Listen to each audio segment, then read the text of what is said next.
இந்த மாதிரி ஒரு பாத்திரத்தில் போட்டு ஒரு கொதி விட்டு வேக வச்சுக்கணும். பாத்திரத்தில் போட்டுட்டு கொஞ்சம் தண்ணி ஒரு கொதி விட்டு கொஞ்சம் வேக வச்சுக்கணும். காய வச்சு எண்ணெய் ஊற்றி கடுகு போட்டு கொஞ்சம் பச்சை மிளகாய் கடுகு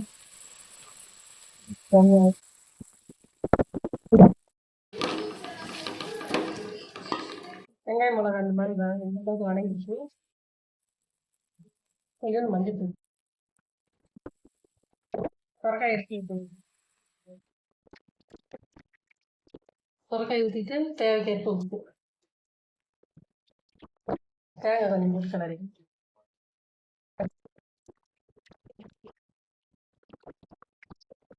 சுரக்காய் கூட்டு ரெடி.